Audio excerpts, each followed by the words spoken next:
We're all familiar with the term cyberstalking, but I can almost guarantee that you've never heard anything quite like what we're about to talk about today. This is about a harassment campaign undertaken by a group of employees at eBay targeting a suburban Boston couple. That couple ran an online newsletter focusing on e-commerce that some eBay employees believed was unfairly critical of the company. The inexplicable retaliation included not only online threats, but also a barrage of deliveries of unwanted items, including a funeral wreath and live cockroaches. And ultimately, the campaign escalated to physical surveillance. A U.S. District Court judge called the situation, quote, just nuts, and I think she was being charitable. Jones Day's Andy Lelling and Amy Burkhart were there when this bizarre story unraveled. They'll talk about how something this strange could possibly happen and what lessons all companies can learn from this. Stay put and turn it up. This is going to be good. I'm Dave Dalton. You're listening to Jones Day Talks. Prior to joining Jones Day, partner Andy Lelling was U.S. Attorney for the District of Massachusetts, capping a 20-year career with the Justice Department. He was also the former head of the Attorney General's Advisory Committee on Cyber and Intellectual Property Crimes and a member of the Attorney General's Cyber Digital Task Force. And Jones Day's Amy Burkhart is the former chief of the Cyber Crime Unit in the Boston U.S. Attorney's Office and the former lead prosecutor for the eBay case that we're about to discuss. An experienced trial lawyer and part of Jones Day's cybersecurity, privacy, and data protection practice, she has represented clients in criminal matters and civil litigation related to securities, accounting, and other financial matters. Both Andy and Amy are based in Jones Day's Boston office. Amy, Andy, thanks for being here today. It's good to be here.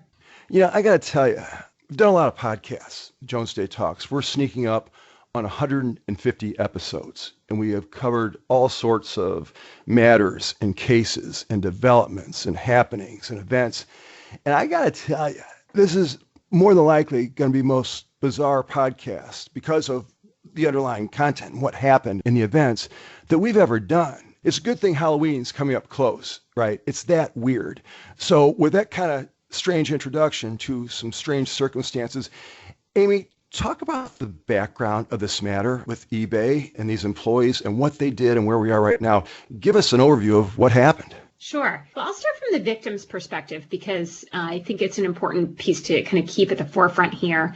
There is a couple that live in a suburban Boston town in Massachusetts, and they started in the summer of 2019 was really the peak of it. It started before that. In 2019, there was a flurry of activity directed at them. It kind of falls into three buckets. The first bucket was they were getting a number of anonymous sort of Twitter communications. They ran an online e-commerce newsletter, and the husband was the publisher, the wife was the writer, and they were getting just a barrage of communications, deliveries, and eventually surveillance of them at their suburban home.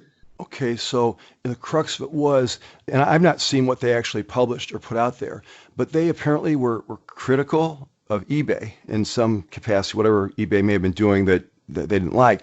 They were critical of eBay, so this was a retaliation? Well, it looked like that at first. It turned out not to be quite that. They wrote an online newsletter that covered all kinds of e-commerce trends, but eBay is obviously a big player in the e-commerce space. And the communications that they were getting from these anonymous accounts were purporting to be from eBay sellers. So they were saying things like, why are you so hard on eBay? We're trying to support our families and make money by selling things on eBay, and you're pushing buyers away to other companies. So it sort of started like that. It became very threatening, saying things like, people will do anything to protect our families. You're hurting our families. The images that were associated with these communications were scary. There was sort of a variety of different voices, two in particular, but one of them was a scary pig face. That made the deliveries that they started getting even more menacing because they included a pig mask, an attempt to deliver a preserved fetal pig. So a fetal pig was, tried to get sent to the house, and they saw that. They got live cockroaches. They got funeral wreaths, plumbers, and pizza deliveries at all times of day and night. They also started having a number of pranks directed at them, trying to get other people to come to the house. So there was a posting for a garage sale. Everything must go. Come on in and make an offer. And there were postings for online parties. Come on over. We're adventurous couples, swingers welcome, things of that nature, posted on all different websites, trying to get other people to come to the house and sort of unwittingly participate in the harassment. And then they started feeling like they were being watched. They started seeing cars that were unfamiliar to them in their residential neighborhood, and they had the sense that they were being surveilled. It turned out they were right. We warned the listeners that this was going to be strange, and so far I'm sure no one's disappointed if they were expecting that. Amy, how did this come to your attention back in 2019, I think it was? So at that time, I was at the U.S. Attorney's Office in Boston. Yeah. I was the cybercrime unit's chief and an AUSA working in the unit. And I was at the FBI, which I would do fairly regularly. I had an office over there. And the call came in from local PD to one of the FBI agents I worked with quite a bit and described what sounded like a very bizarre situation. So my reaction was, that sounds very hard to believe, but very interested if that's real. Andy, eBay is a household name, certainly one of the biggest players in the e-commerce space. As this investigation gets rolling, what was the company's reaction and how did they work with you, with your office? Once eBay was aware of this, they were extremely responsive. Their in-house lawyers investigated it aggressively inside the company, and they were cooperative with the local police department and with the FBI and with us. As we'll get to, the key part here is the once aware, right? And that's where the lessons come for other companies. It took a while for eBay to even understand that this was going on within its own company. Since you kind of swerved into this point, Andy, how long had this been going on before it was uncovered? Amy gets this tip, for lack of a better word. Did this go on for months? Was it a year? Or how long were these weird situations going? The span of this was probably from about March or April 2019 through to September or so of 2019. So it took the company itself months before it was aware that this kind of activity was going on within the company. And this, as you pointed out before, and as Amy pointed out, there's nothing subtle about this activity. You have a unit within eBay essentially launching a campaign of terror against a middle-aged couple in a suburb. Yeah. Again, if this were a movie, no one would watch it, or the reviews would be terrible, because if this is so strange, this could never possibly happen. You can't suspend reality altogether when you're telling a story, because it turns out, as they say, I guess, cliche, truth can be stranger than fiction. Okay. Amy, to you first. I want to talk to Andy about this also, but this is cyberstalking by employees of one of the world's largest companies. How does something this strange even happen in the first place? I mean, how did they get to this point? Well, it's funny you should mention something out of a movie because it's actually part of how they got to this point. This was a slowly developing situation and then one that really took off like wildfire, in part because of a plot that was based on a movie. So what happened was the company had been tracking this couple and the press that they were putting out for a good amount of time. And it was done generally out of this group called the Global Security and Resiliency Group, which one of their tasks, and many companies have them, was to sort of figure out what the potential threats are, what people are saying about the company. Obviously, there were others at the company that were aware of this press. There had been concern about the journalism that was being posted here, the comments that were coming, that there were a number of people who felt like they were unfair to eBay at the company and wanted to know more about this couple and what they were writing. Some of the things that happened at early stages were more subtle. This peak that we've described, which happened over a course of really in the summer of 2019, was after some people at very senior levels of the company became very frustrated with the press. There was a lawsuit that had developed. The online newsletter had covered the lawsuit in a way that they thought was unfair, and they wanted something to be done. And there was an email that was sent and some text messages that were sent where it was conveyed to Jim Ball, who headed the Global Security and Resiliency Group, that something should be done, whatever it takes. Whatever it takes. Takes. This sounds like a gangster thing, right? It sort of whatever it takes. Yeah, because it becomes okay, what's our plan? We're going to harass this couple. And that came from the movie Johnny Be Good, in which there's a scene in which there's a number of deliveries that create some chaos. Also, a Body of Lies with Leonardo DiCaprio, that was watched. There was a plot based on that where they decided to harass the couple, make them extremely upset, and then have someone from eBay come in, say they had seen what it was going on and they wanted to stop it, like a white knight. And this white knight would save the couple And the press of eBay would just certainly turn. They'd be so thankful that eBay had stopped this harassment that they themselves were creating, that the press coverage would suddenly become very positive, and that would be how they would solve the problem. Diabolical stuff. In fact, they thought through these steps, or this was the plan. It's incredible, really. Andy, what would you add to Amy's remarks regarding that part of this? Amy's remarks highlights one of the things that's interesting about this case, which is that you have a series of compliance failures that enabled this to occur. So you have hiring issues in that it appears that Jim Baugh, who ran the Global Resiliency Unit, had some judgment problems, to put it mildly. You have management issues because no one seemed to know what he was doing, and his management of his own unit seems to have been suboptimal.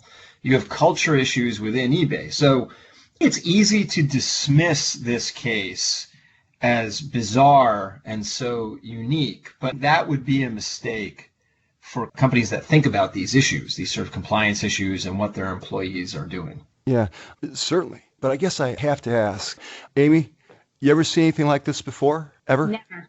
Andy, you? No. In fact, the press asked us that at the time, and no, I've never seen anything like this before. Yeah, I guess you stay around long enough, you're bound to see and hear just about everything. All right, let's talk about this. What do we learn from this? There's probably really nothing positive to come out of this, but sometimes out of an unfortunate situation, there are lessons learned and we can maybe improve somehow. But let's talk about that. Let's go to Amy first. What are the lessons for compliance officers, say, and general counsels even, or anybody at a large organization like an eBay? What do you take away from this? You know, one of the things that I have seen over the course of the time that I was prosecuting and then now assisting victims involved in the cyber world is how much the world has changed and how sometimes people are slow to pick up on that. So, you know, many companies have these groups, these GSOC groups, and there are things that they do to protect companies that are completely legitimate and appropriate. Right. But cyber adds this different element, right? And what the parameters are and what the expectations aren't always going to be clear because sometimes people aren't kind of staying abreast of the different things that people might do. So here we saw this use of anonymous accounts and purchasing of burner laptops and burner phones and using prepaid cards to purchase the deliveries, techniques that we would have seen previously only in drug trafficking organizations or other kinds of criminal activity being used in a corporate context. So maybe people aren't thinking ahead about what parameters do we put out, what expectations do we put out in the cyber world. And it's particularly important because I saw over and over again in a variety of contexts, but particularly cyber stalking, how the internet gives us this ability to be anonymous from each other, this distance from each other. And when you don't see your victim, you don't see the harm that you're causing, you don't necessarily see them as a real person. And anonymity and the internet allows you to do that, put this buffer between you and the people you're hurting, and even people who would never consider themselves someone who would cause that kind of hurt or pain to someone else might start doing it. We all need to step back and take a look at how the world has changed and what different expectations we need to put out to others, particularly around cyber, to make sure that we're continuing to comply with what we would consider basic rules of operations. And human decency. You talk about, it's interesting, no one's used this term yet because maybe it doesn't apply exactly, but they talk about cyberbullying all the time. This is a different level of stuff, right? But it's true that the wall, if you will, the internet, it could dehumanize the person on the wrong end of this abusive sort of contact. Maybe it's time for a reset. I mean, people need to understand these things more thoroughly than they're showing. That's for certain. Andy, you alluded to this a second ago, but let's come back to it. There are some other things going on here, not just with eBay in this situation, but in any complex organization. You think about things like management issues, oversight of employees, training even. What do you take away from this situation in terms of those kind of what should be basic things in a large organization? How's this fit? Well, it really struck us, Dave, when we looked at the facts in this case, that this went on for months and months, and the behavior was pretty egregious, including traveling across the country for physical surveillance of this couple. And it appears that no one else inside eBay knew that this was happening. That implies a few things, none of them good. One of them is it implies the lack of an effective reporting structure. And when Amy and I were preparing for this, Amy made a great point, which is that the more specialized an area a unit or group within a company works in, the harder it is to supervise that group. Because they're specialists in their area, they know what they're doing. If they're reporting to someone outside their group, their immediate report may have no real understanding of what that group does or how to properly supervise their behavior. And so some of that may have been going on here. It implies siloing. It implies a certain insularity in the groups or units operating within eBay, and that one doesn't know what the other is doing. It also implies a problem with management training. Was there a consistent approach to management? Were managers trained? Were problematic managers identified and retrained? Was there a consistent approach to discipline? There's some indication in public reporting about an atmosphere of fear within eBay, and that could deter employees from reporting wrongdoing, right? Yeah. What were the intra-group dynamics within the Global Resiliency Group? How did people interact with Jim Baugh, who ran that unit? Did they feel like they were able to bring concerns to people in more senior management? That kind of thing. So it seems to me that the event, though weird, cue up a lot of questions that every organization should be thinking about. Definitely. And just to kind of pick up on something you said, Andy, and this is, again, this gets stranger the more I think about it, I guess, but these titans of the tech community, eBays of the world, they tend to get really smart people to work there. They tend to recruit really smart people, and they want them to stay. And you think really smart people, I guess, occasionally do dumb things, but this is beyond the pale. You got to wonder, how did people that might show such poor judgment later get in the door? Or am I oversimplifying here? I think that is a question, and I'm curious for Amy's thoughts on this, but I think it is hard at the front end to screen for that. It's very difficult in the recruiting process to understand whether, say, a Jim Baugh or someone else who you're going to hire as a mid-level to senior level manager, beyond being smart enough and having the right experience, do they have the judgment to avoid unnecessary problems when they're running the unit? I think it's extremely difficult to catch that on the front end. I think it's more an ongoing management and reporting question when they are in the organization. Makes sense. Amy, pick up on that in the context maybe of compliance and making sure that procedures are in place that can help, if not prevent, at least detect these kinds of things before they get out of control. What do companies need to be doing? You need to put in the structure that allows for that kind of reaching outside your silo that we've been talking about. So when we're saying, what is the dynamic, what is the culture, these are really important questions to ask. It's also important to think about who people could go to if they had questions or concerns, right? How would that work? Maybe it's something as simple as a hotline, but the better way to probably do it is to have more cross-functionality, more teams checking in with each other, more fostering of relationships for people outside of different groups that they're working in, so that they don't just have silos, and so that they learn a variety of perspectives and a variety of different people at the company who don't necessarily answer to each other. It may feel inefficient to have things kind of outside the tree, and I know that that can be uncomfortable for people in and of itself, the idea that you're talking to this one or talking to that one, but it allows people to continue to have fresh perspectives on what a group is doing and people questioning it from different ideas. And as Andy said, sometimes when there's a specialization, there's kind of a deferral to people, and people are afraid to ask questions. Sometimes they're afraid to look stupid. As you said, eBay and Silicon Valley and all of these companies, they're hiring really smart people, and people are sometimes afraid to ask questions. I see that all the time in tech. There's new acronyms every day. And maybe just a willingness to put yourself out there and say, wait, what is that? Wait, I'm confused about this. What is this plan? Having structure around writing things down and vetting them with other people. It can prevent people from going too far down a path where, had they had a fresh set of eyes on it, they would have quickly seen it was the wrong path. And this is interesting. We're talking about breaking down silos and cross-referencing things and getting teams involved. That's a whole different discussion, and maybe for a whole different podcast, really, because that's not what but there are lots of benefits to that, right? In terms of creativity and sharing energy and, as you put it, fresh perspectives. So there are positive things there, too, besides just maybe helping prevent not so good stuff like what we're talking today. So that's always a good idea. I want to go back to Andy for a second. You were kind enough. I'm giving the listeners some inside baseball here. We don't just show up and do this cold. We have a couple of phone calls. We send notes back and forth for show preparation.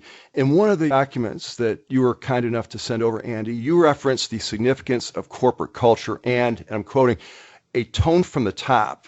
What exactly does that mean in the context of all this matter, and why is that important?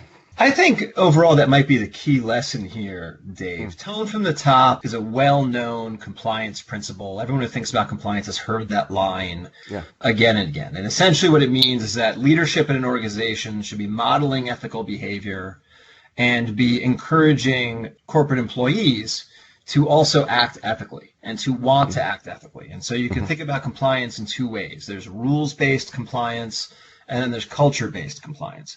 So rules-based compliance is you say to your employees, look, these are the rules and you need to follow them or else. And maybe you get compliance that way.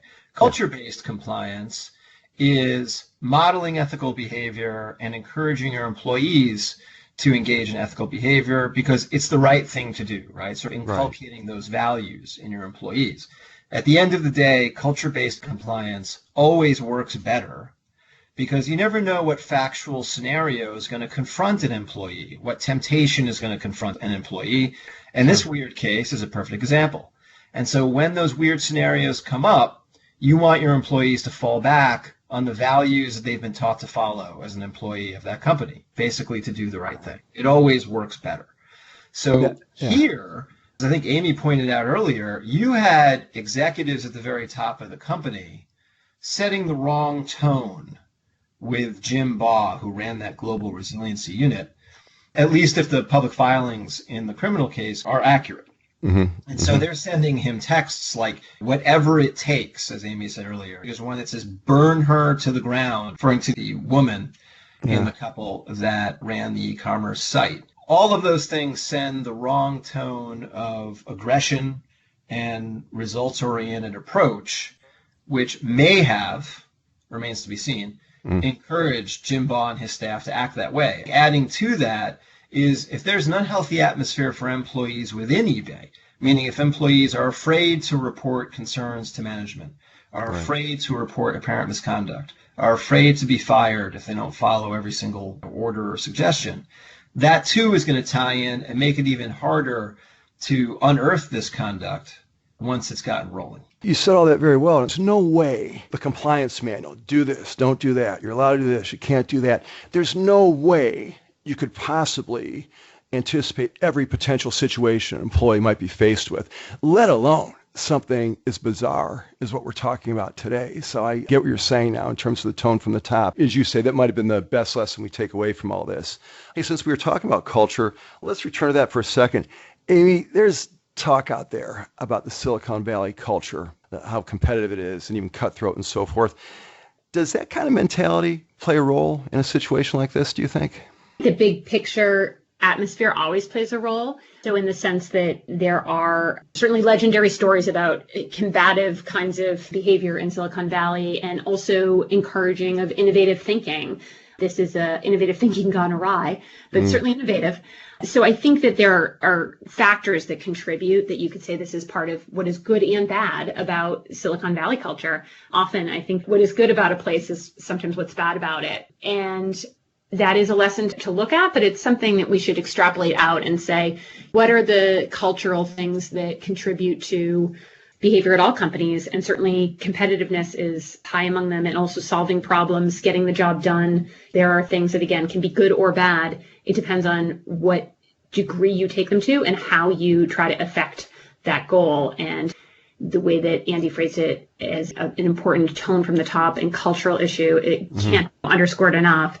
There's nowhere in any manual that says don't send fetal pigs or live cockroaches to your enemies, right? You would never think to articulate it. Wouldn't it be great? You're sitting there the first day at the job. You're in employee orientation. They're showing you where the restrooms are and everything. Hey, by the way, cockroaches are a no. Dave, those manuals, they might say that now. You know what? Well, this would be the lawyer problem, right? That's why our contracts are always have 40,000 provisions in them, because they're always trying to solve for the last problem. And really, you could just distill it all down to do the right thing or some other kind of corporate ethos. It goes right back to that whole point about the culture of compliance. Excellent, excellent. We've covered a lot here today in a short amount of time, and I thank you both. If you had to give us one takeaway, one lesson learned, what was the big idea, if you will, that you come away from this conversation with? I'd like to hear from each of you. Andy first, what do you want our listeners to remember about this program? I remember my reaction to this case because when it came up, I was running the U.S. Attorney's Office in Boston, so you're leading an organization. My one takeaway from this is you have to lead from the front. Guys like Jim Baugh, the other defendants in that case, they thrived at eBay because leadership above them was not sending the right message. And so if leadership is sending the right message to those beneath them in the organizational chart, I don't think this kind of thing happens because I think people willing to engage in it don't last at the company that long. Gotcha. Well said. Amy, what do you want to leave the listeners with regarding this bizarre eBay matter? I'll echo something that Andy said a few moments ago. You never know what scenarios you're going to be faced with. You, your employees. This case could easily be dismissed as an incredibly outrageous and extremely unique situation, and that would be a mistake. Because, well, this exact fact pattern, one hopes would never play out again in this way. There are so many crazy things that happen in this world. Sure. And you asked us at the beginning, have you ever seen this before? No, definitely not, nor do I think it will arise in this way again. But will there be other situations where ordinary people find themselves in extraordinary situations and engage in activity that they never would have seen themselves doing and cross the line sometimes into criminal activity? Absolutely. And companies and individuals need to be on guard for that. We'll leave it right there. Well said. Andy, Amy, thank you both. Thank you both so much. This was great. I hope we do this again soon, but I hope the next thing we talk about is not as strange, if that's okay with you. So, That's fine. Hey, you guys, thanks so much. We'll talk again soon. Thanks, Dave. It was a pleasure. You can find complete contact information for Andy Lelling and Amy Burkhart at jonesday.com. And be sure to check out our Insights page for more podcasts, videos, publications, newsletters, and other compelling content. Subscribe to Jones Day Talks at Apple Podcasts or wherever else you can find your podcast. Jones Day Talks is produced by Tom Condolis. As always, we thank you for listening. I'm Dave Dalton. We'll talk to you next time. Thank you for listening to Jones Day Talks. Comments heard on Jones Day Talks should not be construed as legal advice regarding any specific facts or circumstances. The opinions expressed on Jones Day Talks are those of lawyers appearing on the program and do not necessarily reflect those of the firm. For more information, please visit jonesday.com.